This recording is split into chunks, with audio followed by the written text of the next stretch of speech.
Welcome everyone to the Friday night episode of the Blitz Pickup. Oh man, there's no Jess, there's no Tone.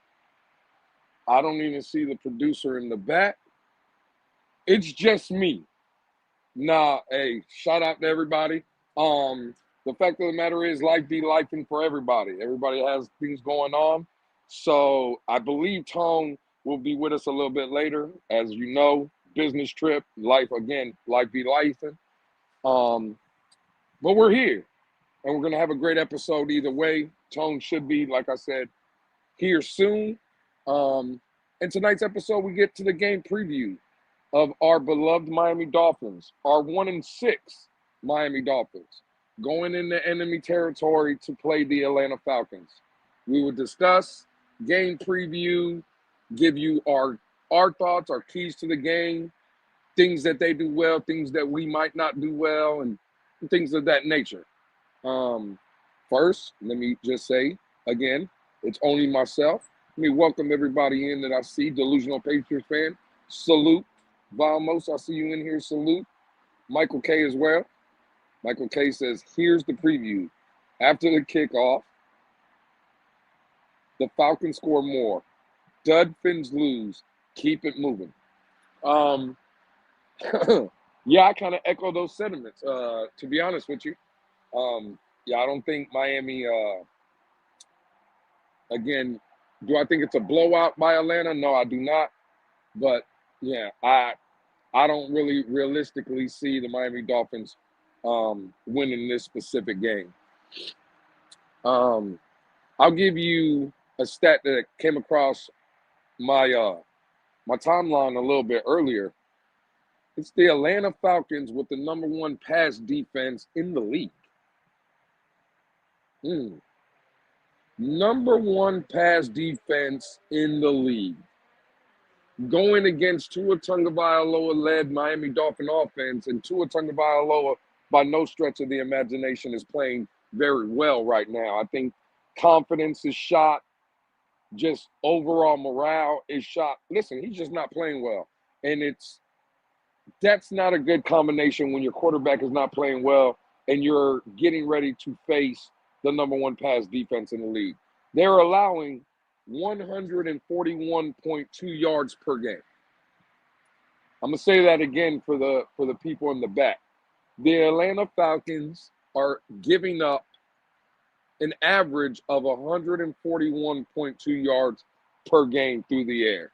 I believe, after doing a little research, the leading passer that threw for the most yards against Atlanta this season was Josh Allen. And I believe, what was that, a week ago, 2 weeks ago, whenever that game was, he had 180 yards. Delusional Patriots fan says, I just picked up the Falcon defense. Absolutely. I think that's a smart play this week, Atlanta's defense going against the Miami Dolphin offense. Hey, man, Tony in the building. I see you saying thanks for Aiden. No problem. This is what we do over here. The other day, I couldn't make it. The crew held it down. It's only right that, the crew and life is life, and it's only right for me to come out here and hold it down as well. Appreciate Tom. I think we'll be seeing him a little bit later. What's crazy again is 100 in today's game. I don't think everybody understands how hard it is to hold teams to under 150 yards passing. I mean, it's an offensive-minded game. There's a lot of good quarterbacks in this league, a lot of high-powered offense in this league. For Atlanta to only be giving up 141.2 yards a game, it's astonishing, to say the least. I don't know how we kind of get around that. I really don't. I would say, I guess, we run the ball. Real effective running the ball neither. Oh, whoa. Manifesting Mendoza. Oh, Jess, what's good? What's up? Happy Friday. Happy Friday to you as well. Hey, I thought life was lifing with you, man. What's going on? I'm showing up for a little while. I'm trying to help out. I know you was kind of alone up here. At least maybe until Tone gets here, I'll be up here. Hey man, shout out to you. Look, Jess pulls up and more people keep pulling up. They're here to see you, Jess. You know what I'm saying? I know. They're here to Apparently, see they're you. here to see me. It's tough, when you DM me and I don't answer. So they come in the chat and they, hey, what's up? Whoa, you care to elaborate on that? It's a blanket statement. Wow. Well, Jess, right before you came up, obviously on Fridays we preview the upcoming game, and our beloved Miami Dolphins are going into Atlanta. It came across my timeline earlier today. I was telling the chat, the Atlanta Falcons have the number one pass defense in the league. They only give up or allow opponents to throw for an average of 140, basically 142 yards a game. That's what it is. Mm-hmm. With our quarterback situation or our quarterback play, Jess, with Tua Tagovailoa, obviously he's not playing well. That should be a major concern. I mean, going against the number one ranked, at least pass defense in the league. What say you, or what chances do you give Tua of being productive going into Atlanta? What chances do I give him? Like less than 2%. Damn, bang bang, that revolver don't miss. Yeah, I don't think we're pulling out a win on this one at all. No, definitely not. Again, from an offensive perspective, let's say Miami tries to run the ball. Okay, cool. I guess you can do that. I don't know though. If Atlanta gets up early and we have to start throwing the ball, I really don't trust Tua in that situation. And then again, offensively with Atlanta, I know Michael Penix is still up in question. We don't know if it's going to be Michael Penix or Kirk Cousins. But that really hasn't been our problem, is our pass defense. It's been our run defense, Jess. And there's Bijan Robinson over there. I don't know if anybody heard of him before. Pretty good, right? Pretty damn good. I think it's just a recipe for disaster, especially if we go down early, Jess. I don't think we're winning, but I know Tone last week when we were calling the game, everybody just seems like they're okay with the losses, but they want a competitive game. I think the only way you keep it competitive is if you keep it close. That's the only way. Because if Atlanta gets up early and maybe the Dolphins have a turnover, this, that, and the third, whatever the case may be, I think this thing could get ugly real quick because the aspect of the Dolphins just giving up, quitting, and again, it could get ugly, Jess. Oh, easily. I think Bijan is definitely going to have himself a wonderful game. Like, those are some betting odds that I would definitely be looking at going into the weekend. Which, by the way, I don't know if you can see Tony's comment, but he said he's not a mod. Hey man, listen, I'm not handing out no blue wrenches. So hey, listen, Tone shit out of luck right now. I'm not making him a mod right now. I think Tone has a little too much power as it is. Yes, you know what I'm saying? Yep. Look, could you imagine Tony with a blue wrench, Jess? I mean, that man would be going down there with his little gray name that blends in with everybody else. Yeah, he'd be going insane with a blue wrench. You know what I'm saying? That's crazy. Nah, shout out to my man Tone. Like I said, life is life, but he'll be up here soon. Look, Vamos again in here. G, I see you in here. Mark Brown was good. I see you in here. Jess with the laughing out loud. Oh shit. He said, "I will be speaking to HR." That's crazy. That's crazy. You think it might come in an email form? Is that how he's reaching out to you? It might be like a motivational type email, like he might say some special words, So it's so funny because I don't know if you've seen that video of Cam Newton today. I did not. There's a video of him on First Take this morning, like on field with Stephen A. And he was like getting into it with a mascot. Like he just like slapped a mascot.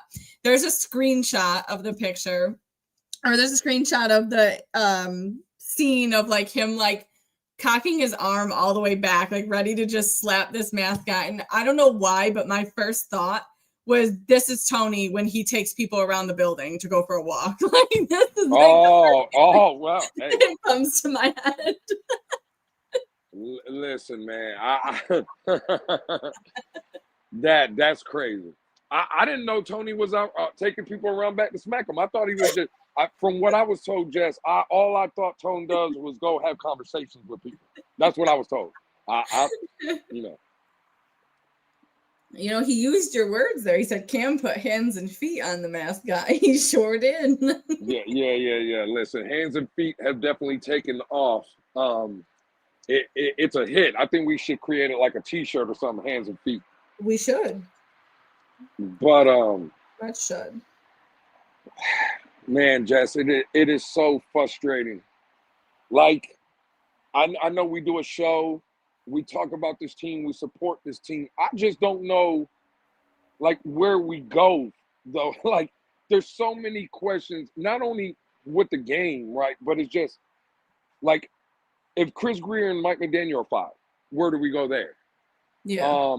Does the ownership give the next people in charge? Do they get full autonomy, full range, or is it still going to be this collective? Like Tua going to be here?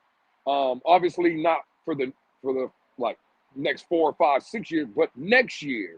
Like, what does anybody get moved at the trade? That there's just so many things, Jess, that we could talk about. I know today is about the Atlanta Falcons. Oh, Jess fell off. Maybe she had a bad area. Again, I just don't know where to go from this team. It is just frustrating, and we could sit up here and just talk about the Atlanta Falcons, but again, it's short. The Atlanta Falcons, for me, is a better team than the Miami Dolphins. It just is what it is. They're a better team. At this point, they're probably better coached. I don't see a way. I mean, I wish someone would explain to me, like, give me y'all's thoughts on how you see this game going. No worries, Jess. No worries. Jess says, I hear you trying to load, come back, but no worries, Jess. We all get it. Again, I just don't know. I don't trust Tua in this passing game. Him coming off a statement of where the question was posed, why didn't Waddle get targets, this, that, and the third? And his answer was, I can't see over the line. This is the second time he's saying things of that nature. Going against, again, the number one pass defense in the league. That's not good. The offensive line has been suspect at best. Now, I did see Mike McDaniel came out, I believe it was today in a presser, and basically said that, Jess is back. Yep. Mike McDaniel came up today and said Jalen Wright has had 2 good days of practice, and Jalen Wright will be getting put into this game, and he's going to have a role. Now, we don't know how much of a role that is, but we know Achane is our number one back, right? We get that. Right. Do you think that Ollie Gordon has kind of taken a step back, and that's why they're taking a look at Jalen Wright? Or are they just they've seen, or they kind of know what Ollie is, and they're trying to give Jalen Wright like a shot? What do you think about that? I definitely think they're trying to give him a shot. I also think this is McDaniel's, like, kind of what he previously said, where, you know, like, he was going to explore other people. I know before he did say, like, oh, if you're not really doing what you're supposed to be doing or whatever, that he would. I don't think it's that. I think he's just trying to make it seem like he's changing it up or trying to put some better product out there to give us a chance. But I think they definitely are embracing the tank, but it's all for show. Yeah, I agree. I think, again, we're getting to the part of the season. You're already 1-6. I don't think you got us beating Atlanta. I don't have us beating Atlanta. That's 1-7. At this point, it's time to start looking at certain guys. And to your point, I think Jalen Wright, I think you're spot on. I think Jalen Wright is a guy that hasn't got many looks. And, again, according to Mike McDaniel, he's had 2 good days at practice. So, yeah, why not give the kid a look? Jess, I know Tone will come up here. We'll kind of get more into the game with Atlanta. After Atlanta, though, 3 games upcoming. Yep. Thursday night at Baltimore, assuming Lamar's back. No, that's a lot.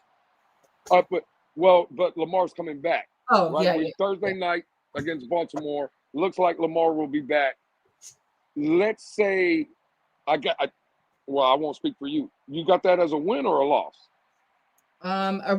Even my original prediction back in August, I have that as a loss. So I'm going to Okay, continue. I would agree. So we both have them losing to Atlanta, Mhm. losing to Baltimore. Now you're sitting at 1-8. The following week after Baltimore, Jess, Yep. home against Buffalo. Yep. Win or loss in that one? I'm going to say that's definitely a loss. Me as well. 1-9, Jess. Yep. After that, go cross country, go, I believe, Brazil. Yep. And Washington Commanders. Now, Jaden Daniels, that Washington Commander team is definitely not what they were last season. Jaden's been dealing with some injuries and stuff. In Brazil, win or loss in your opinion? I'm calling it a loss only because we're in Brazil.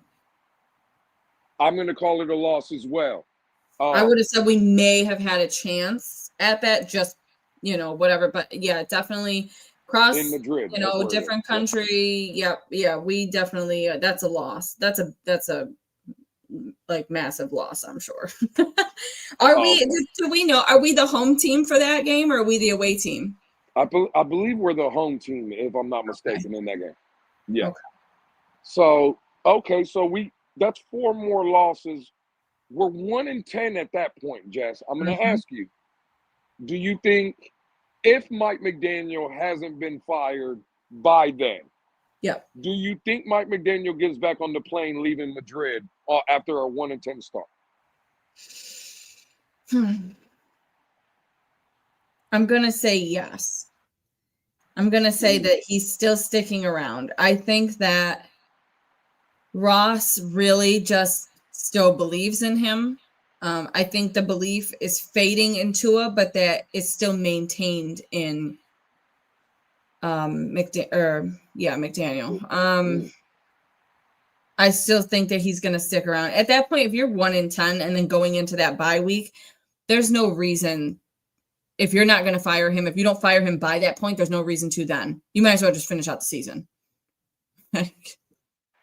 Well, let me ask you this. At 1-10, McDaniels, according to you, is still here, right? Do you think at 1-10 they sit Tua down and they finally just say, hey, listen, we got 5 or 6 games left to go in the season. We're 1-10. Do they bench Tua? You think Mike McDaniel's here? Do you think Tua's still the quarterback at that time, coming back from Madrid? I think that's where we might see the actual change. Going into that bye week, we come back from the bye week and Tua's benched. And if we see that, then we know there's definitely something going on. This is it. Yeah, this is definitely it for us. Man, I going into a bye and not benching Tua would be absolutely insane. You have to bench him at that point. Not even to try to get wins, but to just show it's over. That it's over, right? Yeah, right. It's over. Hey man, listen, I tend to agree with all that. I think. Well, let me say this. I do think there's a possibility at 1-10, and you're overseas. I think there's a possibility that's when Mike McDaniel could be fired. Now, I am with you in the aspect that the owner loves McDaniel, and I just don't know. Just at 1-10, it's hard to bring him back. And I remember. When, it was a couple years ago, we were playing the Jaguars overseas, and they only had that 1 win. And a couple weeks after, they fired their head coach. I don't know. I think if the Dolphins lose 4 more games, I think this fan base is going to be so out of control with McDaniel. And again, we know that Stephen Ross, I don't want to say listens to the fans, but he can be influenced, right? We're starting to notice at stadiums, there's not a lot of Dolphin fans showing up. It's all the negative press in the media. I think if the voices keep getting louder, and louder, I think Stephen Ross might be forced to make a change. Obviously, Tony in the building. Tone, what's good? Yo, what's good? What's up? Yes, what's happening? Also to mention, too, you have 2 primetime like 8 o'clock games. I mean, they could get flexed. Well, one could get flexed. The other one is a Monday night game, but you still have 2 like primetime games.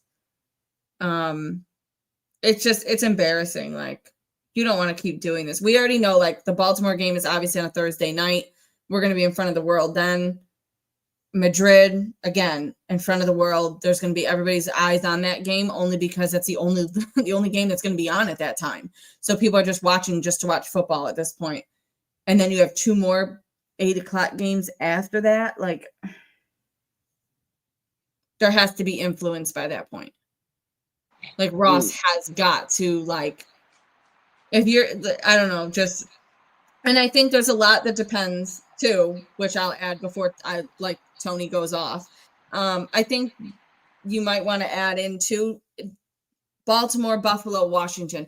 How bad are we losing? Like, is it belt to ass completely? Or are we kind of holding our own, maybe losing by 3? If we're losing by 3, then I could see Tua still starting after the bye week. But if it's complete chaos, then no, he needs to be benched or should be benched or hopefully would. I tend to agree with that as well. Going just real quick with the Baltimore game. Let's say Baltimore on Thursday night in Miami, Lamar coming back. Mm-hmm. I would imagine that Lamar and the Ravens would want to come back with a bang. They would want to show up and be like, hey, we've had all these injuries. I've been out, especially from Lamar's perspective. I've been out, but now I'm back. It's time for us to get on the run. It could be a statement game for them. And the way Miami's playing, to your point, that could possibly be a blowout. But, Tone, we just been spitballing, me and Jess up here for a little bit. I was getting her mind a little bit. I know it's the game preview. Tone, I know you've been busy. I don't know if you seen what I seen today come across the timeline. Bro, did you know that the Atlanta Falcons have the #1 pass defense in the league? I thought it was number 2. Remember I mentioned it last time. I thought it was number 2, but they moved up to number 1. Yeah, I kind of expected that. Real quick, because it might get loud because I'm at a high school football game that we about to pull up to. But listen, I told them earlier, before all this stuff came out with the NBA, I would have been like, this is the perfect game for the bookies or Vegas or to kill everybody because look, it's the perfect storm. We got the worst rush defense. We're going up against Bijan Robinson. Tua is playing like dog shit, and we're going up against the #1 pass defense in the league. Doesn't it seem like it looked like all signs are showing till we gonna get our ass blow the fuck out? It would have been Vegas to put that call in and say this is the one they go that upset special. But after that stuff that happened with in the NBA, I'm not too confident in that. So, but all signs is pointing to a good old fashioned ass whoop. It's just what it looked like. It does look bad. Like me and Jess were talking about it earlier, Tone. Like I got Atlanta, Jess has Atlanta. I don't know how you would feel. We could probably get Yeah, into Atlanta that clearly. later. Yeah. Yeah, So Atlanta. there you go. You got Atlanta. Again, the way that our quarterback's playing, Tone, and here recently, he's not even getting close to 200 yards. The exact number, Tone, Jess, that the Atlanta Falcons are giving up an average per game is 141.2 yards per game in the passing game. I don't know, man. With a quarterback, Tone, and Tua Tagovailoa that had just came off making a statement of Jalen Waddle, our #1 receiver, and not getting targets because Tua cannot see him, right? He can't see over the line. And now you're playing against a team that is only allowing 141 yards per game. Tone, Jess, I'm telling you right now, if the Miami Dolphins cannot run the ball against the Atlanta Falcons, I think we're in for a long day. I think Tua's going to be under duress. I mean, hell, look what Atlanta did to Buffalo. And again, their offensive line is better than ours. Their quarterback is a hell of a lot better than ours. And they made both of those units. Defensively, Atlanta made the offensive line in Buffalo look like trash and made Josh Allen look like trash. If they can do that to Buffalo, just imagine what they could do to us.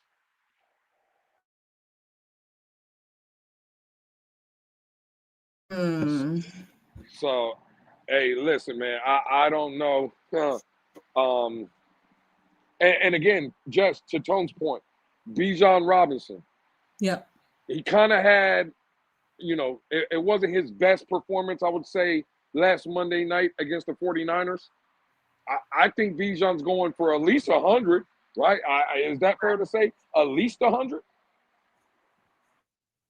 I was trying to bring up what the betting odds are. I know right now they're in favor of the game Hey, going. Jess, real quick. Hey, y'all, give me a second. I'm gonna go find out what I see and then come back down so I can hear y'all. Yeah. Do your thing, Tom. Go ahead.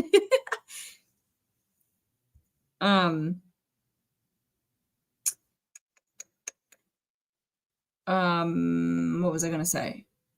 Oh, the current FanDuel odds right now, they're in favor of the game going over 44.5. So they're just kind of like already prepping for us to like literally get our ass whooped.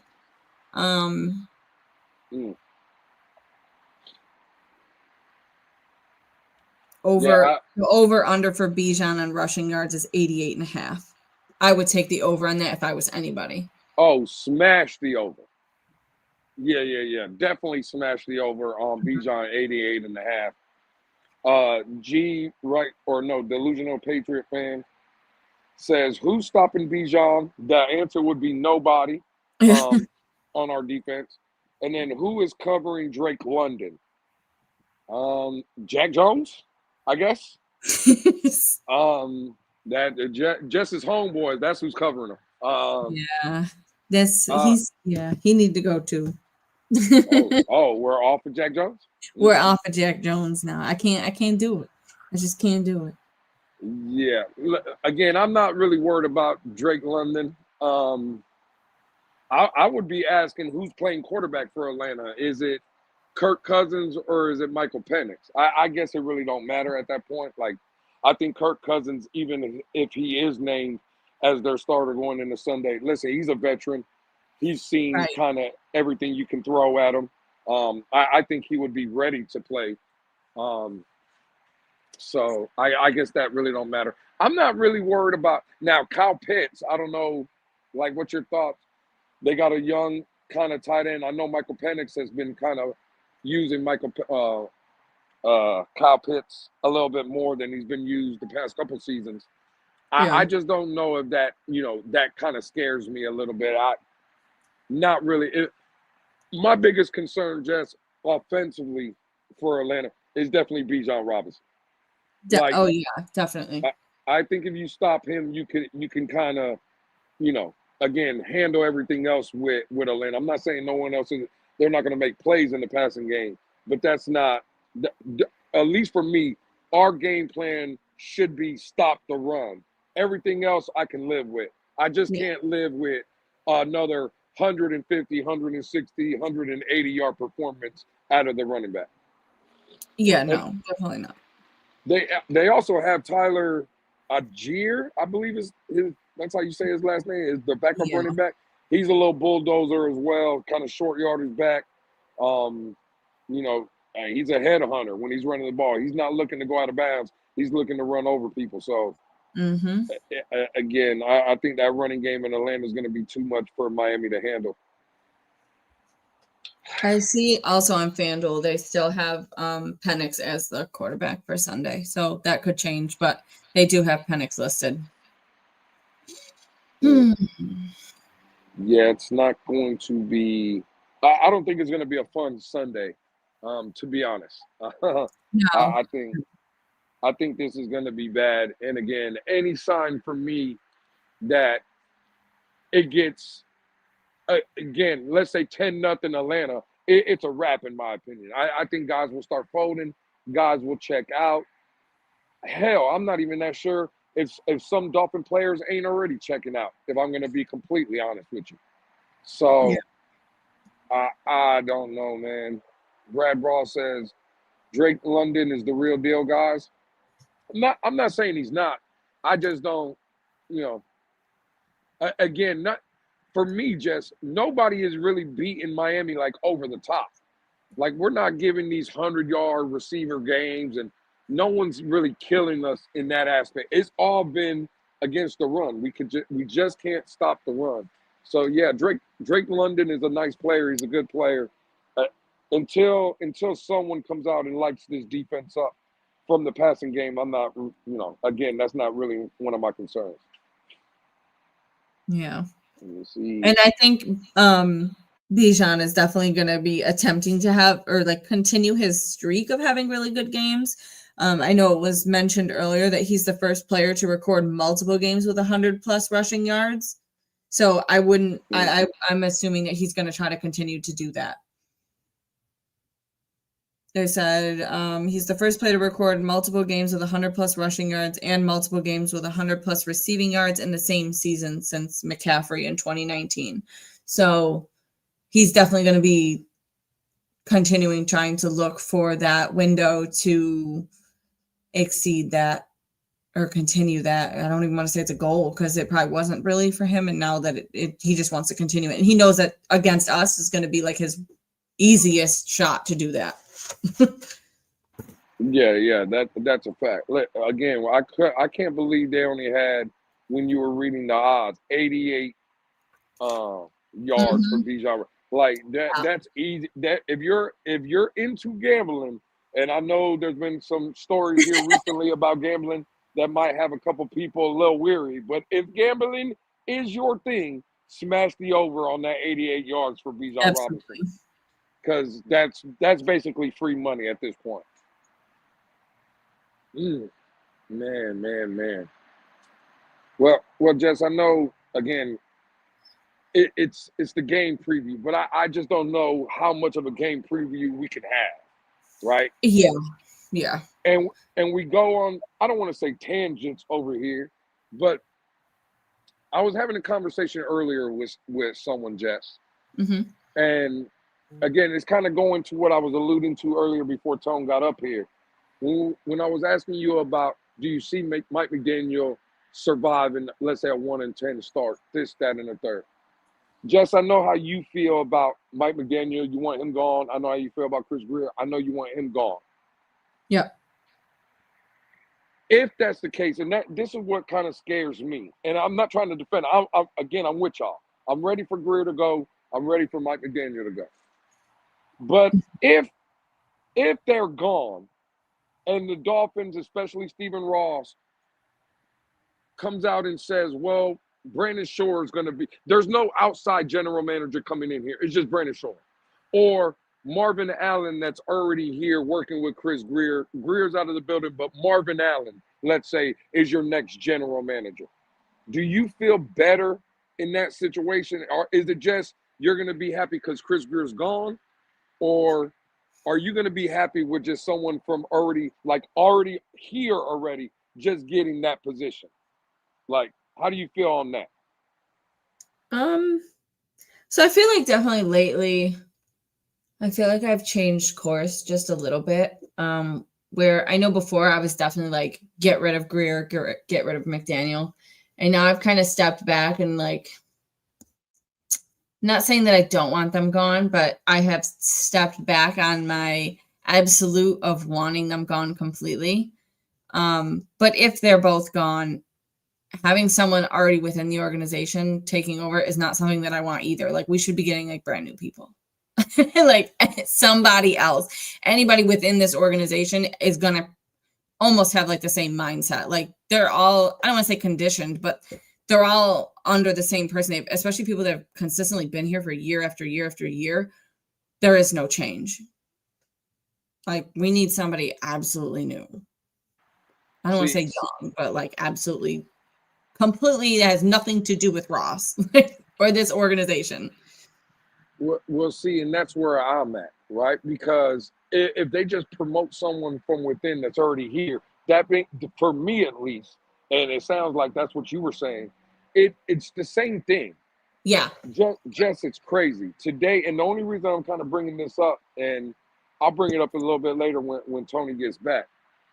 So today we're in a Twitter space, Jess, and I forgot who it was. They put an article written from Barry Jackson. They posted in the Jumbotron. But when you click on the post, it's behind like a paywall or whatever, so you can't read the whole article. Oh. But the person that put it in the Jumbotron, he was telling us what the article said, because I guess he pays for the subscription so he could read the whole article. But it's just, even if you put it in the Jumbotron, we, like people like me that's not paying for the subscription, we couldn't read it. He said, though, Barry Jackson, and again, I love Barry Jackson. I think he's one of the most credible guys because he doesn't sugarcoat nothing. He just tells you what it is. It said, and I quote from what this guy put in the Jumbotron, what he was telling us, that Tom Garfinkel has had, right? The key word was has, and will continue to have say in player personnel and in the draft.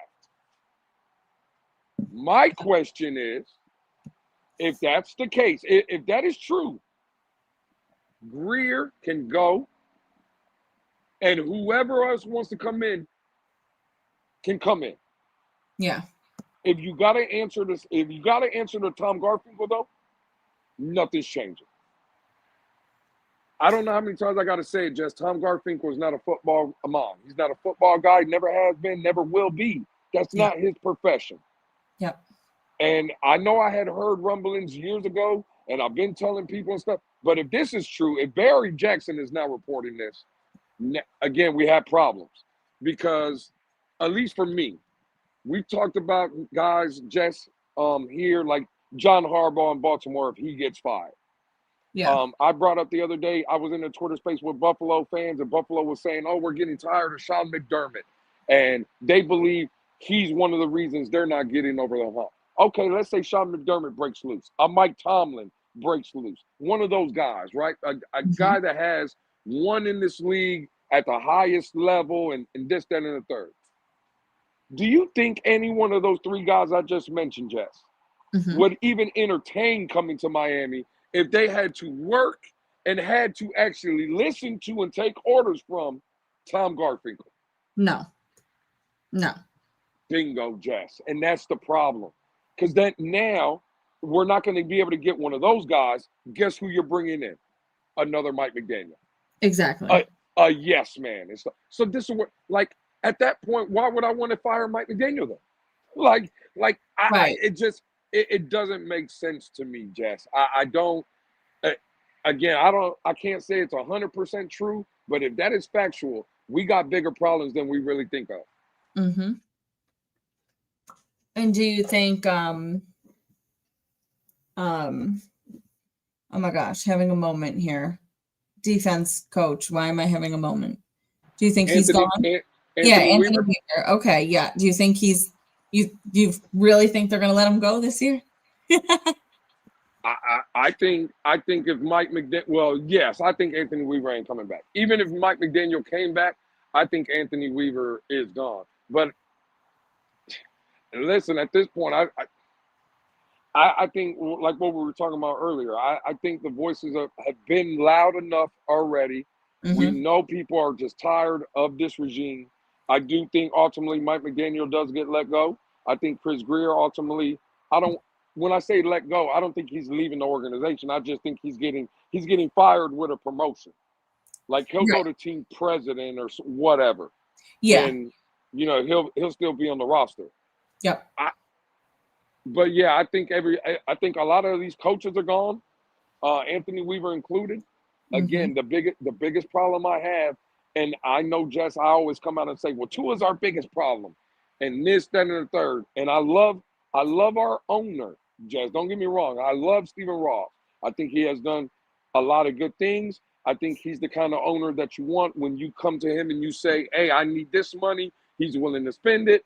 Or if you come up to him and you say, hey, I'm trying to pull off a trade and I need to use this, and this to make it happen, I think he lets you do whatever. He's trying. Yeah. But Jess, again, I'm here to say it right now. Our biggest problem here is Stephen Ross. Yeah. Because Stephen Ross with this collective bullshit and having Tom Garfinkel in place. Again, Tom Garfinkel is a marketer. Right? Let him he's for the brand. Right? Yeah. Let him brand the Miami Dolphins. Let him run F1. Let him create t-shirts. Let him do all that. I don't know, man. And again, I told y'all for 2 years now, he's making football decisions. He has a lot more power. Me and Tone have highlighted to people on multiple occasions.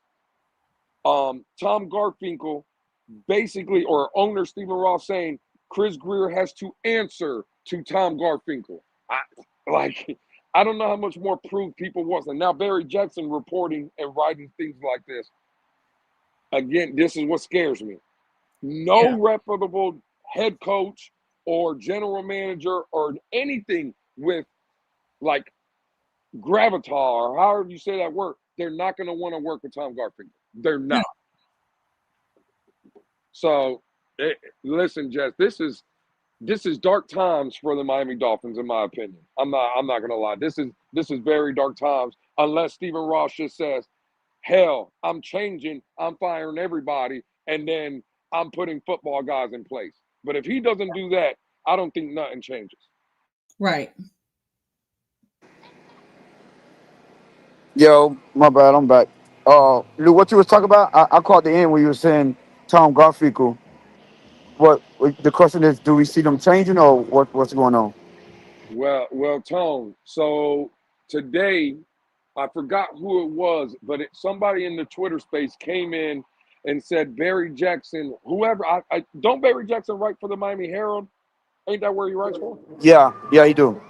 Okay, so he put out an article or whatever, and the guy was telling us about the article, and it was saying that Tom Garfinkel has and will continue to be making football decisions and have a big influence in the draft process.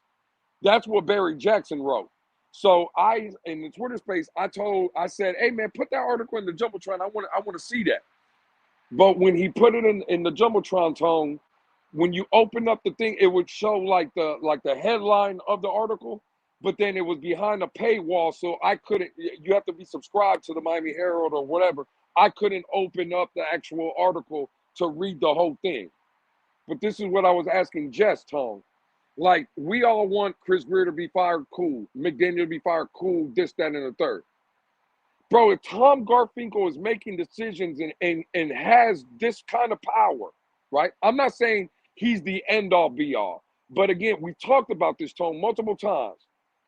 Bro, if John Harbaugh got fired in Baltimore, Tone, if Sean McDermott got fired, if Mike Tomlin got fired, anybody with that kind of name, Tone, which one of those guys is going to want to work with Tom Garfinkel? I don't think none of them. Well, most likely none of them are going to come to want to deal with that kind of stuff because there's not. I don't think there's anything worse than you have to answer to a person that you know more than when it comes to whatever your job title is, and that includes whatever profession you do. If you know more than your job, and you have to answer to someone, I mean, you know more of your job. I mean, more about your job than the person that you answer to. That's a recipe for disaster, because like you're not gonna want to work with them. You're not gonna want to deal with them, and then you're gonna see like your future is basically you lean into a failure right now because who in their right mind, like just think about that, will want to listen to a Tom Garfinkel and he has no credentials. And this is starting when people keep saying there's a reason that we continue to hire first time head coaches, it's starting to have a little bit more merit to it now. Because if that is the case, and Ross doesn't understand that is not that's not conducive to a winning franchise, then we're fucked, bro. Oh damn, my bad. But you understand what I'm saying? The future is not bright. There's no one that's going to come in here that has any kind of experience that want to come deal with that kind of stuff. No one, right? Now, us as fans, we can't do nothing about that. We can't do nothing about that. That is a terrible position to be in because no one wants to see that. Not a fan. I think the players they don't want to deal with that. And outside of the first time head coaches, no other coach that's going to with any type of experience is going to want to come in and deal with that, especially after seeing how this franchise has been ran for the past. We could just go ahead and say 25 years. The people that understand what's going on, people that have the experience and know what they're doing, is going to say, well, that's the reason that y'all haven't won nothing. And if you haven't learned from that, then why would I come in there and want to deal with that? The only people you're going to be able to attract to come into this building are the first timers, and you gotta hope and pray that you hit on one. Good. Hey, listen, Lou. If that's the fact, right? If that's the case, I'm sorry. Then you know what? What what is the purpose of firing Chris Greer or Mike McDaniel? I would like to ask everyone that. What would be the purpose of firing Chris Greer or Mike McDaniel if that is the case that Tom Garfinkel is in there making football decisions? It makes no sense. It, it No one. definitely it definitely does not, Tone. That's what I was saying earlier. Like at that point, what does it mean? Like firing them? I'm with you 100%.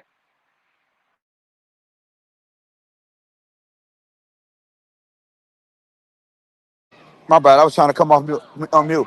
But listen, my bad. You know, I came outside of that. Outside of what he said with Tom Garfinkel, um, I'm trying to find some way to spin it to see how we could somehow make this work. Because me personally, I'm not a Chris Greer hater, but when it comes down to the draft process, I don't trust him, right? And then now look at it from this standpoint. We want to continue to lose these games, quote unquote, tank, so we can get the best draft position possible. But what good is that if you're going to have to still deal with the Tom Garfinkels of the world helping you make those decisions? Please explain to me what good is that? Because lo and behold, man, I would hate for him or them to find someone or a quarterback, and you know the debacle that we had dealing with Tua. Everyone, what it seemed like everyone wasn't on the same page. We don't want to run through that. We don't want to run into that same situation again.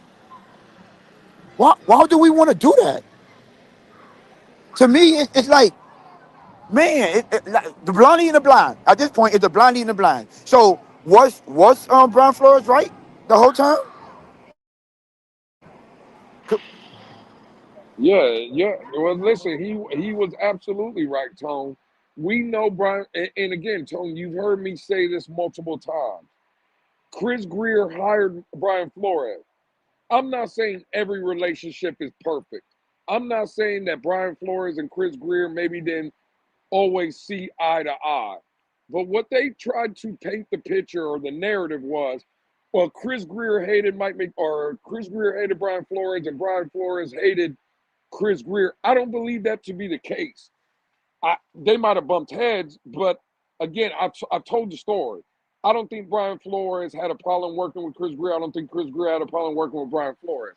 I think when we heard all the stories and the rumors that Brian Flores was walking into offices and saying, "You guys don't know shit," it was to the Tom Garfinkels of the world. And again, bro, at some point, and I was saying it earlier when Jess was up here, Tone, and I don't know if you heard it. I come out here all the time and I say, well, Tua Tagovailoa is our biggest issue of this football team. Listen, I love Stephen Ross. I think he tries to win. He just doesn't know how. I'm sorry, Tone. Our biggest problem here is owner Stephen Ross. Like, if you're going to tell me, fire Chris Greer, fire Mike McDaniel, fire everybody, and we're bringing all kind of people, new people in place, I'm with it. I don't want to fire Mike McDaniel though, and I don't want to fire Chris Greer, and we're bringing in somebody again that has to work with Tom Garfinkel though. Like when I bring up trade scenarios, Tony, and you tell me all the time, well, if we're trading A Chain and we're trading Waddle, then Chris Greer got to go. Absolutely. But if Chris Greer got to go, bro, I'm sorry, Tom Garfinkel, he has to go too. Because if he doesn't go, I don't care who you bring in. Know what? Nobody that has like a rectable name, again, the Tomlins of the world, the Harbaughs of the world, those guys are not coming in here tone to work with Tom Garfinkel. And Tom Garfinkel, bro, he is a problem. Yeah, you say yeah, Stephen Ross is the major problem. I did mention that. I was like, you know what? When it comes down to it, Stephen Ross, yes, you are the biggest problem because of you. This is how this stuff is being allowed. This is why this franchise is brand ran in that way. This is why the front office and the structure is structured the way it is. That's all Stephen Ross. And at the end of the day, be honest with you, you're right. If Stephen Ross do not change the way he allowed Tom Garfinkel or any person that's not a football mind to have say so in that organization, it's going to forever be a problem. It is. And there's no need to try to switch it out and try over and try again because as long as those people are in there and they have the ability to second guess and question football guys' decision making, what are we doing here? Right? At the end of the day, they have to learn from their mistake. They have to. If they don't learn from their mistake, then as a Dolphin fan, just I, I don't know, go along for the ride, but don't temper your expectations. That's what I say. We need to temper our expectations, and let's see how it pans out. Let's see going forward after the season, because at this point, there is the same thing I said about Mike McDaniel when I say, well, what evidence can anyone present to me that shows me that he's a good evaluator of a quarterback? Well, I'll pose the same question about Stephen Ross. What evidence do we have that someone could bring to me that he has learned from his prior mistakes and his collective and the way that it's been running, that he has learned that that is the problem? Brian Flores, I'll be honest with you. You said you think he was talking to Tom Garfinkel. No, I think he was talking to Stephen Ross and Chris Greer, and he was letting them know the problem is the way y'all running it. I'm coming to y'all because think about this. He probably was going to them, Lewis. Like you said, he didn't have a problem with dealing with Chris Greer, and obviously he don't have a problem dealing with Stephen Ross because he's the owner. So when you have a problem with, let's just say it was Tom Garfinkel and Brandon Shore, let's just say it was both of them, right? You're not going to Tom Garfinkel and Brandon Shore and say and talk about that. You're gonna go discuss that with the owner and Chris Greer, and you're gonna be like, you're gonna voice your displeasures. You're gonna voice your concerns, and then afterwards, if they don't adhere to that, not even adhere, if they don't listen to you and show you that they understand where you're coming from, because you are the football guy coming from a franchise that won, where he had 3 Super Bowls over there. He just came off a Super Bowl win and holding the Rams to what, 3 points in the Super Bowl. So obviously he knows what he's doing. And I go to y'all and y'all not agreeing, or y'all were like, you know what, we'll figure out, we're gonna work something out. I'm gonna tell those two what was rumored, allegedly, what he said. You wanna know what the problem is? Y'all two. Y'all have been a constant with the failures of this team. And I'm telling y'all where y'all failing and what y'all need to improve on, and y'all ignoring it. So for me as Brian Flores, of course, now that makes more sense where the rifts start coming, and you be like, well, I know y'all want me to play this guy, but I can't win with him. I know y'all want me to, put him in when he's hurt, but I don't want to put him in when he's hurt. I don't want to, I know y'all want me to lose, but I don't want to lose. I don't, because I don't trust y'all to make a decision. I mean, football decision with football guys. Y'all got me answering to Tom Garfinkel and Brandon Shore. What do they have? What do they have on their resume that says that they're even qualified to talk to me about football operations? Can somebody point that out? Mm. I don't get it. So my gripe would be with, you remember when I told you this, Lou, right? I said, you know what? If I was I hope that ain't too loud for y'all. If I was Brian Flores, my biggest gripe wouldn't be with Tom Garfinkel or Brandon Shore. It would be Stephen Ross and Chris Greer, because y'all are the ones, y'all the reason I'm in here, y'all the ones that I trust, because y'all are Chris Greer, you are the football mind. You was a part of that organization that I came from. You understand? You was a part of that. So you understand the difference and the nuances. You was a scout. You understand what to look for in football players. And you, my brother, is not gonna go, you're not gonna go to bat for me. You're not gonna step to Stephen Ross and say, nah, Stephen Ross, I stand by him. Let's take his side. You are gonna take let's say Tua and Tom Garfinkel and Brandon Short, you're gonna take their side as opposed to my side. No, my gripe is with you, my brother. So I think that could be possibly what happened there. That it probably felt like a act of betrayal. Instead of instead of like, oh, I don't like you, I just feel betrayed. And then now you get those bad relationship. You get the fact that you don't want to go in this building. You don't want to walk into that building every day because you going in to work with a bunch of people that you just don't feel like talking to or speaking to, right? Odell Beckham said it out of his own mouth. He didn't do nothing for us, right? But at the same time, he still came out and said, man, he hated having to come to the building based on what was going on. So I'm just saying, Lou, maybe it's something there. And if that situation didn't teach you something and you didn't learn from that, then what kind of situation can we expect to help us learn or have the fans say, okay, I understand, or I feel confident enough in my owner or my front office that they'll get it right this time? What do we really have to look forward to, With nothing. I think I right? think you're I think you're spot on, Tom. Absolutely. I think you're spot on, bro. Mm, mm, mm, mm. Okay, so if that's the case, Tom, if that's the case, knowing what you know, there is no change, right? If Stephen Ross is just going to keep this collective, again, you have to work with everybody. Everybody has to work well with others. Everybody can step over each other and this, that, and the like. If everything's going to stay the same, are you staying status quo with Mike McDaniel, Chris Greer, and everybody, or are you still making change? So I'm still a component. I'm going to stick to I don't want you to stop trying. Keep trying until you get it right. But looking at it from that standpoint, if they, let's just say they were to keep me personally, I'm moving on from everyone. I don't care because I don't see it working and the way it's been working now, right? So I'm still moving on for everyone. However, let's just say Stephen Ross is going to keep the status quo. Okay, cool. Well, then let's look at it from a non-emotional standpoint, and let's do what we always. Let's practice what we preach and take our own advice.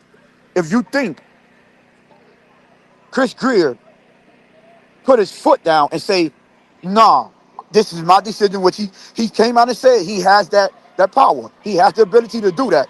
You think if he put his foot down with moving on or not paying tour, you think we're in a better situation right now?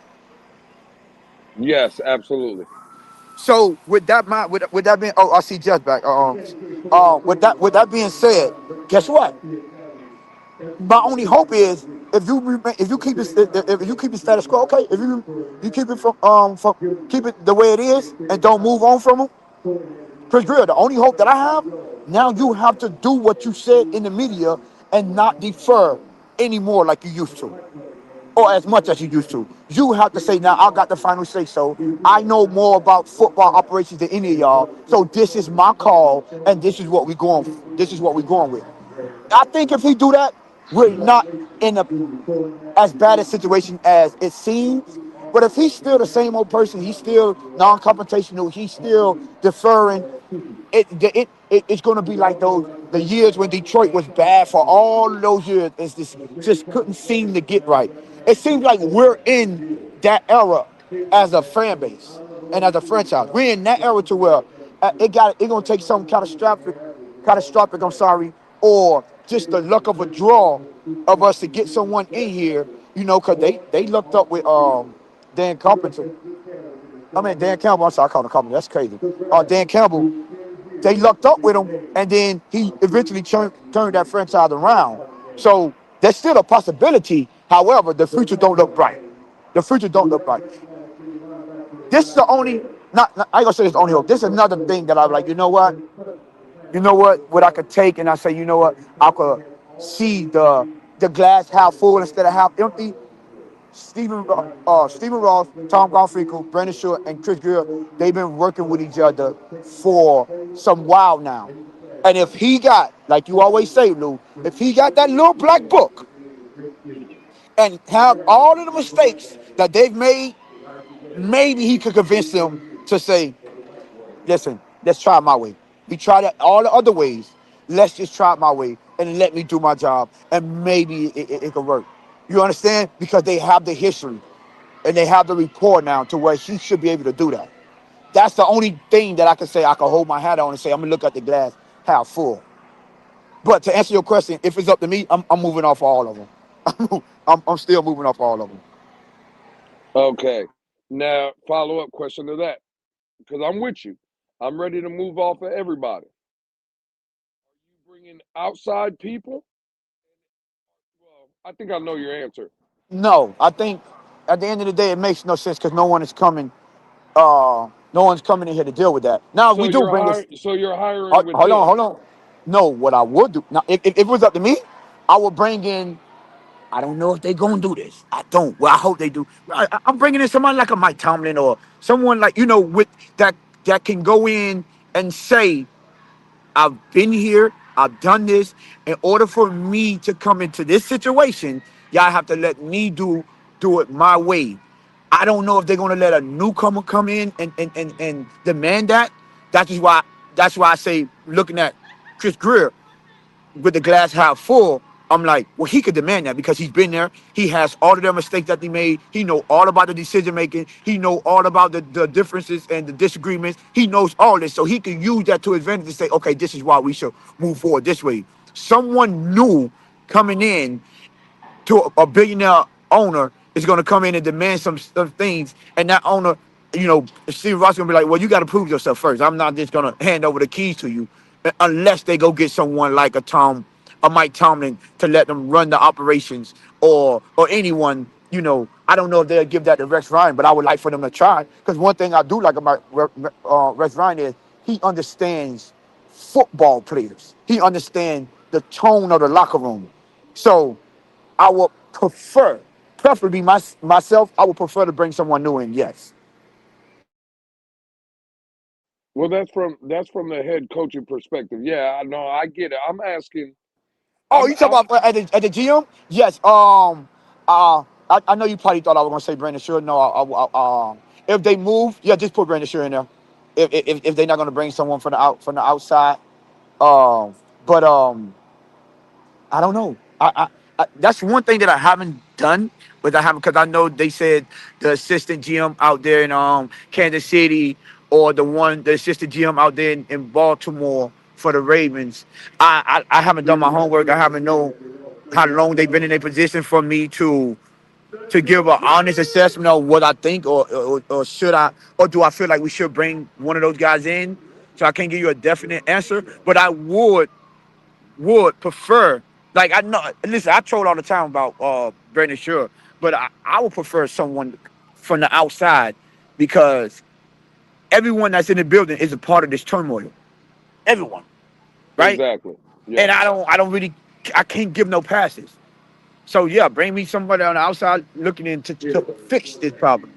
Because if they do, listen, if they do that, then I mean I will have confidence that maybe they seen the light and say, well, maybe we need to let someone from the outside in come handle this building, this business, and we take a step back. Um, what's his name? Not Channing Crowder. Richie Incognito. He Hmm. said that Stephen Ross is more like an absentee owner. Well, you know what? I think that full front office should be absentee front of managers. I think they should bring someone in that know what you're doing. Get out of his way. Only call me when it's absolutely necessary.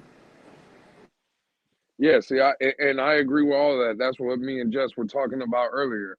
I think we all agree. I just don't know if Miami does that. I don't know if Stephen Ross does that, and that's why. Like, again, I'm willing to fire everybody, but if you're just going to tell me, well, we're firing Chris Greer, but Brandon Shore is your general manager, well, then what's changing? Because Brandon Shore is going to work with Tom Garfinkel. Tom Garfinkel's still going to be here. Like, if we're asking for change, I want change. I want McDaniel gone. I want Greer gone. I want Brandon Shore gone.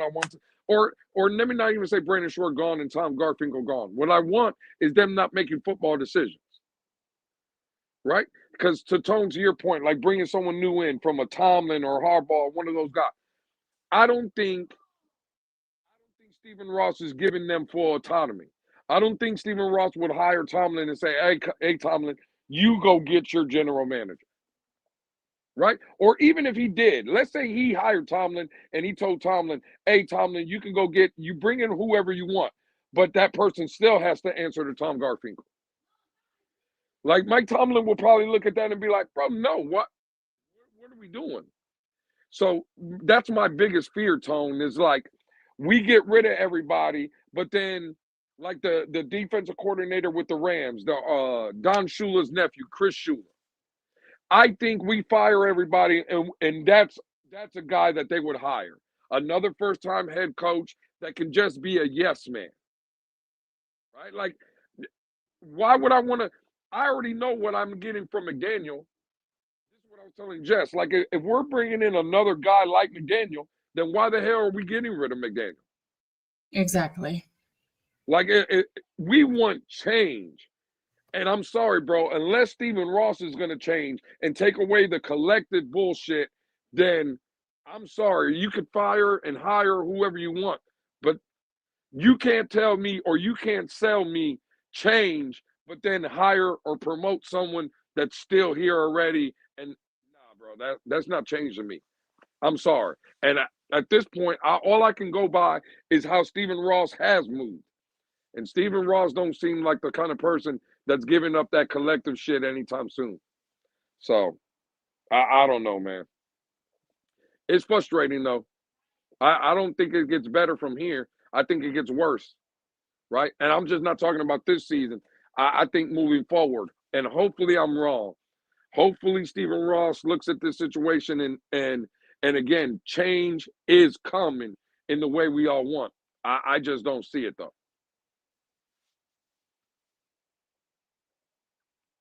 And Raphael's talking about the best way to protest is boycott the games. Yeah, I guess. Vamo says bring Alonzo Highsmith home as personnel executive. I guess. Armando says who on the team would be building parts. I guess for me, A-Chain, I guess, Waddle, Patrick Paul, those are the usual suspects. But again, And that's where it stopped at right there, those three. And that's where it stops at. But even right there, I'm gonna be honest. I don't think there's much. I know we're trying to trade Valley Chubb, Jalen Phillips. And again, sometimes, like I say, I say things sometimes to where there's context clues or hints or whatever. I don't think there's much of a market for Jalen Phillips and Bradley Chubb in the aspect of I don't think Miami is getting offers of what they would be willing to move off of those players, if that makes sense. You asking how much? What do we think they're gonna get? We're gonna get from them? No. I'm saying I don't think Miami. I think people have called about Bradley Chubb and Jalen Phillips, and And I they don't don't think like the offers. and they don't like those offers. Yeah, That's what I'm yeah. saying. I don't think there's a market like other people are trying to make it seem. I think again there's interest. I think if Miami would be willing to take a fifth or a sixth round pick, I think those guys would be traded. I think Miami's trying to hold out, and maybe to y'all's point, Tone, maybe it works out. But I can tell you right now, from things that rumors, I don't think there's much of a trade market out there for those guys. Like there is no value for them, bro. Yeah, I know. I mean, listen, I don't think so either. Like both of them coming off two back-to-back surgeries, injuries. Like that drops your trade value tremendously. And people know you're in a dumpster fire. People know you're looking to move off of pieces and move on from players. They're gonna take advantage of that. They're gonna take full advantage. Sorry, full advantage of that. So I don't. If that's why, and literally when I was talking to you in the space about why would they hold out? Because like I said, they probably want someone to get desperate, and instead of giving up that fifth, They probably will move up to a fourth for Jaden Phillips, right? But at least I was like, maybe a fifth. But who knows? They might be out there like, man, listen, we'll give you a six or, we don't know what they value is because not only are they coming off of injuries, but neither one of them look good. I mean, Bradley Chubb have some sacks, but if they look at if we could look at it and say that those empty calorie stats, the professionals can as well. So if we being realistic, we don't know what their trade value is, but we can't automatically assume that it's a high value because, like I think to your point, if it was, I think they would have moved off them already. They would have. Yeah, again, I heard some things today, and I just don't believe that. Again, there's much of a market. I think if you're willing to just, again, to take anything for them, yeah, there would be a market. But as of right now, I think Miami's they're overvaluing some of their players, and it could be possible that we don't move anybody at the deadline unless, again, you're just taking whatever, and things could change. It's a dumpster fire right now, man. Is what it is. There's no direction on this football team. Nobody seems to have a clue what the hell's going on or what the hell they want. It seems like players are just doing whatever they want, saying whatever they want. It's just bad, man. It's just a bad situation. I don't know. Like again, I'm not even going to this season, Tone. Like it looks bad for the future. That's the tough part that we got. That's the harsh reality that it's it at from the outside looking in, and at this point, it looks bad for the future, and that is a tough pill to have to deal with. But listen, I will say this: let's at least give it until the trade deadline before we completely just feel that way or just assume.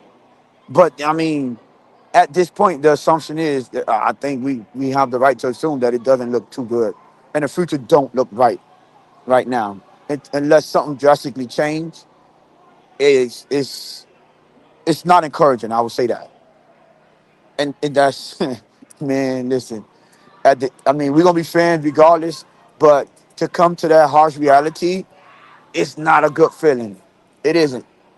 Like I mean, I'm out here in Atlanta, so you know I'm gonna enjoy the stadiums. I saw some videos of how the game. So the stadium is it looks amazing. And from what I've heard from the people that's been there, they were like, "You're gonna enjoy it." But you know what, Lou? You know what they were telling? They were telling me the price of this stadium. You know, you could get burgers and hot dogs or beverages like soda. You know, they like five. I mean, $2 for. I mean, $3 for a burger. $3 for a water. A soda is $2. I say, what? I need to somebody tell Stephen Ross he need to go talk to Arthur Blank and talk to him about the prices at this stadium. Because if that's true, when I get there Sunday, I might have to I might have to shoot that email or write a letter to Stephen Ross. I might do. I'm sorry. Yeah, yeah. I But I'm got not one of gonna my I got one of my homeboys that yeah, he's a Bucks fan. One of my homeboys, and he went out to Atlanta when they played them a couple of weeks ago, and he said the same thing you said. He said everything in the stadium was cheap. So if that rumor that you heard or whatever wow. someone told you, that's true. Yeah, he said everything was cheap. So I don't know, man. Wow. I know one thing, I'm out here. It's it's 48 degrees out here. Thank God. I just normally just bring my hoodie that I wear on the plane. Cause if not, man, I would have had to find a nearest store and find me a jacket.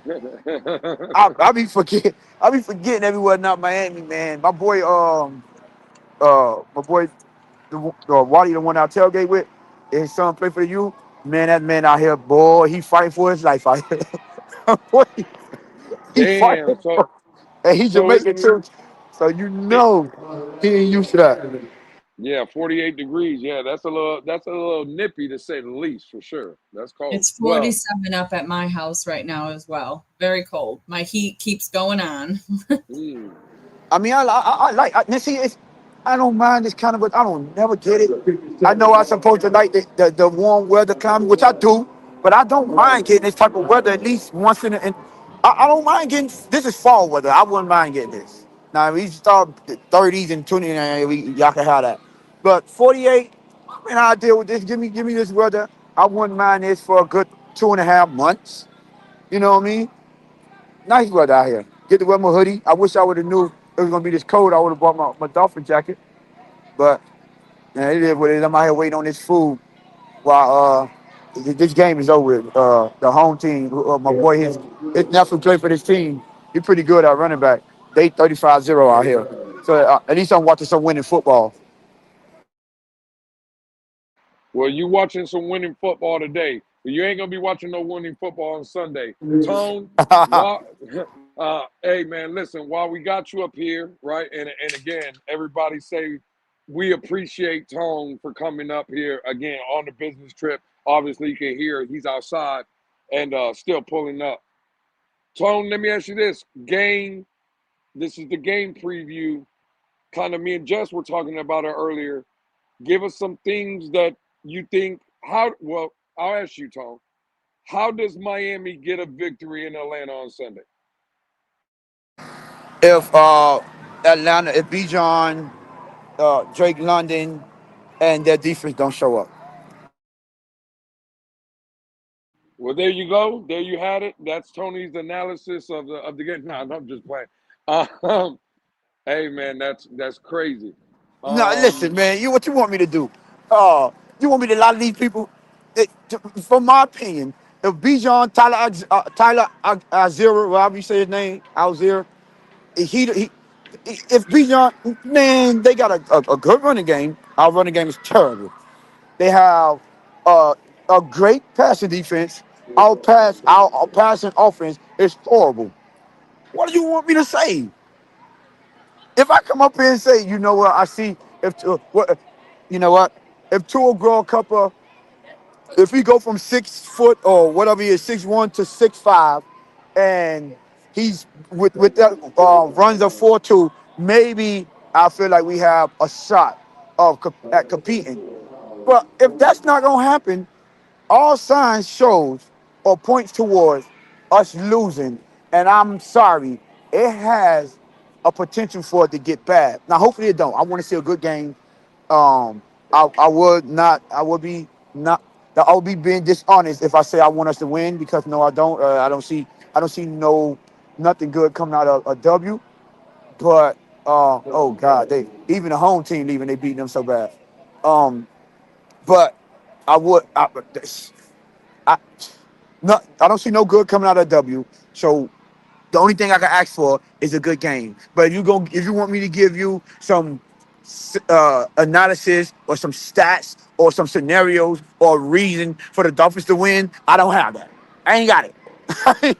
Hey, hey, you know how it is, Lou, when you owe money and they come to you, you ain't got the money. What they tell you? Man, I ain't got it. I ain't got it. I don't. I don't see it, so especially with that pass defense. yeah, absolutely. Going on the pass defense, we know the problems that Atlanta presents, but we do know that, and again, it was reported today. I forgot, or no, I think I heard it on the collective today. Alan Pupar was saying something about there's Jalen Waddle is, or actually, it wasn't on the collective. Well, I think they were talking about it, but that's not where I heard it. It was Joe Rose today. Joe Rose basically said he's heard that Jalen Waddle is growing more and more frustrated, and I guess from what Joe Rose was saying, he's hearing there's frustration with Jalen Waddle, like he's letting it be known. Tone, let me ask you this. Do you think Mike McDaniel, and Jess for that matter as well, do y'all think that they try to showcase Jalen Waddle a little bit? Like, do you think Tua tries to get to him early? And do you think Mike McDaniel, again, with this, Tua coming out and saying, "Well, I couldn't see Waddle. That's why the targets and stuff." Do you think we know Mike McDaniel and Tua have done it in the past, force feeding receivers? Do you think this is a game right here where they try to force feed Jalen Waddle the ball? They should they should get get your number one option, well, your number one receiver, because you know A-Chain is the number one option. But you get your number one receiver the football. You scheme him open. I don't care. You have to figure it out. Every team does it that has a number one receiver and that has a guy that they are confident in. There's no excuse for us to not do that. So yes, need to be the game plan. Let's get Waddle active. Let's get him involved, and let's get him involved early and often. That should be the game plan. I'm going to piggyback off of Tony there because I agree with him. And I'm going to say further that if that is the case and if they, do things right here and get Waddle like active, in the post game presser, I hope someone asks Tua what was different, what made him be able to see Waddle, because there needs to be an answer to that. Messi. I'm just saying. I hope someone asks. Like, I really do. Like, what did you do different that was allowing you to see him? Hey, man. Again, so Tone, you're talking about, and Jess, both of y'all agree they should force feed Waddle. In a game like this where Atlanta has the number one ranked pass defense in the league, I'll ask both of y'all, do you think Miami throws the ball more than they run on Sunday, or do you think this is a game where, let's say Tua throws the ball 20, 25 times and they run 30 plus attempts, or do you think it's opposite? Do you think they throw the ball more than they run it? I think they throw the ball more than they run it. And let me tell you why. You remember the Cleveland game when I said it was inclement bad weather. It was a game that the game plan should have been running the ball more. We still went out and threw the ball. I think we ran the ball only 14 times that game. 14, and A-10 was averaging what, 7.3 yards per carry? And we still only ran the ball 14 times. So, in the great words of Maya Angelou, when someone shows you who they are, believe them. So that's what I'm going to do. Until they show me otherwise, I'm not going to believe that Mike McDaniel could go in there and say, the game plan is going to be run the ball 30, 35 times. I just don't. Well, Tone, me and Jess were talking about it earlier. I don't know if you've seen today, Mike McDaniel said that Jalen Wright has had two great practices this week and that he is going to be a part of the offense. He's going to be game playing in the offense. Did you see what Mike McDaniel said about Jalen Wright? No, I didn't, but what did I say about Ali Gordon? That's the question I posed to Jess earlier. Does that, in your opinion, when you hear that, because that's what Mike McDaniel said today in the presser, that Jalen Wright, do you think that's more of an indication of Ollie Gordon, let's say, underperforming now? Or do you think this is the question I asked Jess, do you think they already know what Ollie Gordon is, at least for this season, and they're just trying to get a look at Jalen Wright? Well, like, which one do you think it is?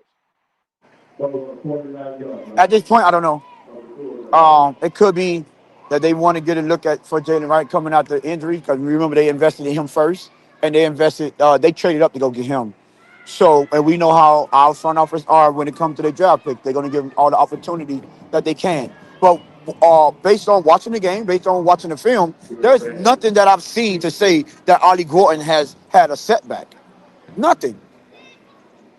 So no, and miss me with this practice stuff. I don't want to hear that because when you give him the football in the game, at least he's productive. So yeah, no, I don't know. Maybe it's just them trying to get a look at Jalen Wright coming off that injury, and plus they invested in him, and all signs point to the only reason Ollie Gordon is ahead of him on the depth chart is because of the injury. So I don't, maybe that's their thinking. So, but I don't think this is in no shape, form, or fashion an indictment on Ollie Gordon and his performance. I don't think so. Unless they said something just crazy in practice that we don't know about. I just think it's the fact that Jalen Wright is coming off an injury and they're trying to see what they invested in. Mm, mm, mm, mm. Yeah, I mean, man. before then, they weren't using. Last year, they weren't using like the same thing that they doing with Ollie Gordon. They was doing with Jalen Wright last year. So I don't like. What's the difference now? Nothing.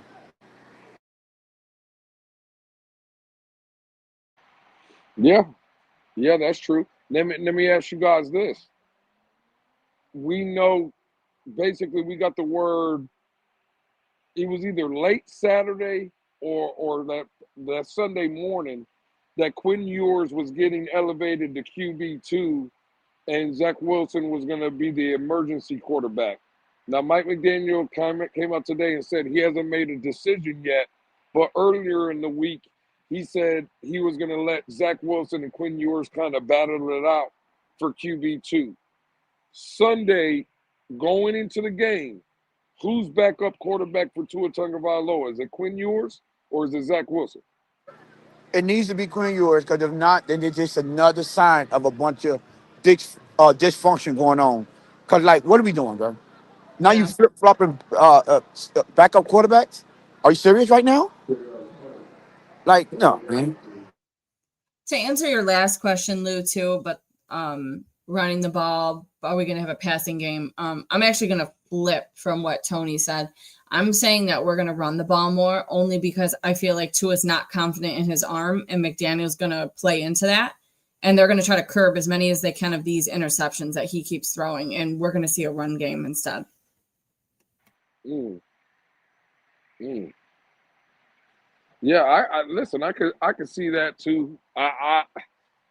I kind of leaning more towards your side, Jess. I think if the game is close and the Dolphins can kind of keep the game close, I think to your point, Tua's not playing well. Obviously, again, we keep highlighting the defense in Atlanta, especially the pass defense. I think as long as the game is close, I think the Dolphins will try to run the ball. Yep. The problem is if the Dolphins are starting to get blown out, right? If they Yeah. fall down 10-0, we know Mike McDaniel gets antsy. If it's down 17-0, 17-3, I think that's when, again, the passing game and Mike McDaniel kind of gets happy, and that's where I believe Tua will start making mistakes, and this in the game kind of gets away from us. So, Yep. I don't know, man. I'm at a loss for words at this point. I really don't know, like, what else to say about this team. It's not good, bro. It's not good. I know Wednesday's episode, I think, Jess, you're the one that posed the question, is the Dolphins the worst team in the league? And I know record-wise, the Jets haven't won a game. But like I answered on Wednesday, I do think from the organization top down, owner, the collective, head coach, team wise, yeah, bro, we're the worst team in the league. And it doesn't get easier from here. Again, just we were talking about it earlier. It's Atlanta this week, next 3 weeks, Baltimore, Buffalo, Commanders. Yep. Like you usually you could say you see the light at the end of the tunnel. I would ask, where the hell's the tunnel? Because I don't see no light. You see what I'm saying? Like there's no light in the near future. Oh, there's a light. Oh, all right, but it ain't the light you talking about. You know how they say when it's almost that time for you to get up out of here, don't go to the light. That's the light that we see. You see that light. But I would like to say this though. Uh, if Mike McDaniel does have that, I guess, mindset and run the ball more and try to keep the ball out of Tua's hand and not trust him, that's gonna hurt his fitness. And y'all know how Tua act when he get his fitness hurt. Oh, well. Listen, man, at this point, I could care less if Tua's feelings are hurt. Again, I could care less for whoever's feelings are hurt on this football team. Maybe, you know what? Maybe we should start hurting feelings. because nothing else seems to That be is a working. fact. So, But you think Mike McDaniel got it in him to hurt Tua's feelings? well, that's I guess, Tone. See, I think Mike McDaniel has already hurt Tua's feelings. You're the one that posed the question on Wednesday. Remember, you're the one that told me they asked Mike McDaniel about their relationship and they asked Tua about their relationship, and both of them didn't really answer the question. I, Both teams like, play hard. Yeah, you're right. there you go. Both teams play hard. So maybe Mike McDaniel is weak too, bro. Maybe Mike McDaniel, feels like, hey, I vouch for this kid. This kid is throwing me under the bus. Hell, Mike McDaniel's feelings can be hurt. And we know, to your point, Tua is soft. And listen to Mike McDaniel here recently. He's been kind of taking shots at Tua. Tua's feelings are already probably hurt. Like I said, bro, this this is a dumpster fire, man. It is what it is. So I don't know, man. I think those feelings are hurt. I think relationships have already, I'm just ready for this thing to get blown up, however it is. Whoever's leaving, just this season to be over with, let's start the process. The Just you coming from the 76ers. What or trust the process? Wasn't that the quote? Very much so, yes. Well, there you go. I'm just ready for Well, Miami to start the process. we Trust the not trusting process. that process. We see what how that process gave us. What, Jeff, how's that process going over there, Jeff? Not so well. I Well, think it's definitely in the same category for the Dolphins. The process is over. well, well, Process is no. over. Well, I ain't the 76ers 1-0 right now? Yes, but oh my God. we look in true fashion. We looked better with Joel on the bench. So if change that to Miami, we look better probably with Tua gone. Hey, well, Or on well, the Lakers are willing to trade for Joel Embiid if you're. Oh Lord, end the show. We talking about Lakers. Get him out here. Well, Yeah, Lou, it's crazy. did y'all do score predictions? Ooh, No, we interesting. didn't. We kind of, Jess said she got Miami losing. I got Miami losing. You already kind of said, Tone, you got Miami losing, but we did not do score predictions yet. So yeah, let's get to the score prediction. I get Tone, take off. What's your score for Sunday, Dolphins 62-7, versus Atlanta Saints? Falcons. Wow. What? As y'all know, that was Dan Marino's last game against the Jacksonville. That we lost 62-7. So if this is Tua's last game, he going out like good old Dan Marino, 62-7. All right, well God, there dog, we CCR said six 66-0. 66. Yeah, that's crazy. So Tone got his 60s. CCRR got 60s. Jess, what say you? Score: Ooh. Dolphins, Falcons. Falcons 37-3. God, like what is going on with y'all? Mine Damn. was All at right, least better than 67. all right. Hey, Jess says 37-3. So, and that's Atlanta, correct? You are correct. Okay. I guess it's on me. I'm not gonna go as crazy as y'all. Um, I'm gonna say I'm going to say 27, 27-17, Atlanta. See, Lou, now, you trying to be a fan and be modest. This team is playing like a joke. This front office, they're conducting themselves like a joke. So you know what? I guess us as fans and us as being content, let's just take on the personality of the team and let's just throw jokes out there. Let's just go along with the people and how they've been acting. Throw jokes out there. They're not taking themselves serious, so why should we? 62-7. Y'all heard it here first. Oh my gosh. All right, man. Hey, Tone has 62-7. Jess has 37-3. Mm-hmm. I have 27-17.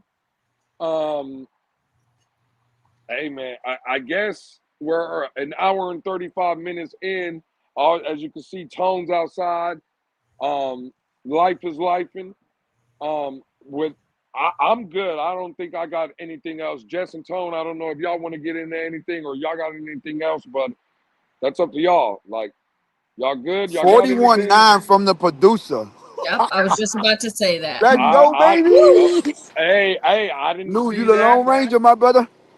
Well, first of all, real quick, it just says 41-9 from the producer. The producer didn't say Falcons or Dolphins though. It could be 41-9 Dolphins over the Falcons for all we know. Producer, can you elaborate on that? Hey, Spence, Wow. That's how y'all doing the producer? Wow. Okay. Spence, I see you in here. Spence saying, "What's up? Let's pick up." Spence, Spence, what's I up, see you, bro. Spence? Yeah, I'm not stupid. Falcons win. Hey, hey, Shout you out know to the what? producer, baby. Hey, shout out to the producer, man. You know what I'm saying? I tried to give the producer a chance, you know what I'm saying? Dolphins. But as you can see over here in the Blitz pickup, we're going to tell you the honest truth. It's an offer. Everybody got the Falcons. Um, Smarty Jams, which is Dolphin status, I Still have believe. me the 20 Broncos. I mean, Falcons. I see what Yeah, you yeah, did there, my brother. that's crazy. Jess, Tone, y'all got anything else? Or No, sir. Good from me. I'm good, yeah. You got to get us out of here. I all can't right, close it, man. so y'all got to do it. You already know, man. I got you, Tone. Hey, everybody, again, this has been the Friday episode of the Blitz Pickup for Tony on the road. Tone, be safe. Enjoy Atlanta. For Jess, for the producer in the back, we'll see y'all Sunday, 1 p.m. Eastern for the, or are we calling the game? Well, you know what? Maybe me and Jess might see you Sunday, 1 p.m. Eastern. I'll get with Jess. Y'all should, yeah, y'all should call the game. Yeah, absolutely. So for the most part, we'll probably see y'all Sunday, 1 p.m. Eastern for the call of the game. Dolphins for Falcons. Until then, this is the Blitz Pickup. The revolver goes to the Falcons tonight, since none of us have the conviction in our team. Man, this is sad. I can't believe y'all did that. Bang, bang, bang.